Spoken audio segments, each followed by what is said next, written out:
I got home one night, and my wife, Amy, served dinner. I held her hand and said, "I want a divorce." She didn't seem to be annoyed by my words. Instead, she softly asked me, "Why?" I avoided the question, and this made her upset. So I admitted that I was having an affair with a woman named Jane at work, and that I was no longer in love with her. The next day, with a deep sense of guilt, I drafted a divorce agreement, stating that she could keep the house, the car, and a 30% share of my company. She glanced at it and tore it into pieces. The woman who has spent 10 years of her life with me had become a stranger. I felt sorry for her wasted time, resources, and energy, but I could not take back what I had done. She finally cried loud in front of me. "We took vows to each other." She was heartbroken, which was what I had expected to see, and the idea of divorce felt more real now. I got home very late the next day.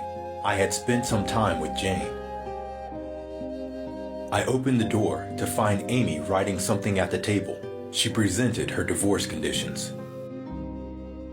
She didn't want anything from me, but requested that for the next 30 days, we both live as normal a life as possible. Her reasons were simple. Our son had his exam in a month, and she didn't want to disrupt him with a broken marriage. She also asked me to recall how I had carried her on our wedding day, and requested that I carry her out of our bedroom to the front door every morning for the month's duration. I thought she was going crazy, but to make our last days together bearable, I accepted her odd request. We were both pretty clumsy about it when I carried her out on the first day. But our son was joyfully clapping his hands behind us, singing, "Daddy is holding Mommy in his arms." His words triggered a sense of pain in me. I carried her from the bedroom to the living room, and then to the door. She closed her eyes and softly said, "Don't tell our son about the divorce." I nodded and put her down outside the door. We weren't as clumsy on the second day. She leaned on my chest, and I could smell the fragrance of her shirt. I realized that I hadn't really looked at this woman for a long time. She was not young anymore. There were fine wrinkles on her face, and her hair was graying. Our marriage has taken its toll on her. For a minute, I wondered what I had done to her. On the fourth day, when I lifted her up, I felt a sense of intimacy returning. This was the woman who had given 10 years of her life to me.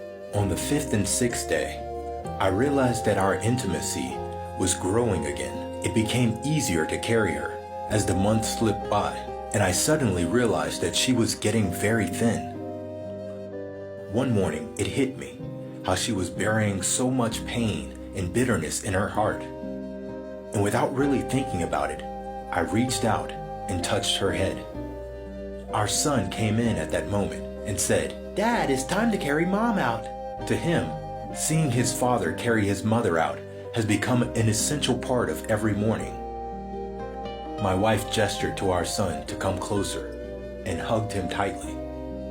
I turned my face away because I was afraid I might start changing my mind. I carried her in my arms, and her hand naturally wrapped around my neck. I held her body tightly, just like our wedding day. On the last day, when I held her in my arms, I could hardly move a step. I knew what I have to do. I drove to Jane's place, walked upstairs and said, "I am sorry, Jane, but I do not want to divorce my wife anymore." It all became very clear to me. I had carried my wife into our home on our wedding day, and I am to hold her until death do us apart. I got home, flowers in my hand, and a big smile on my face. But my wife was dead. It turned out that she'd been fighting cancer for a few months now, but I was too busy with Jane to even notice. She knew that she would die soon. That's why her final request was so important to her. She wanted our son to see I was a loving husband and that we were together until death do us apart. Marriage is sacred.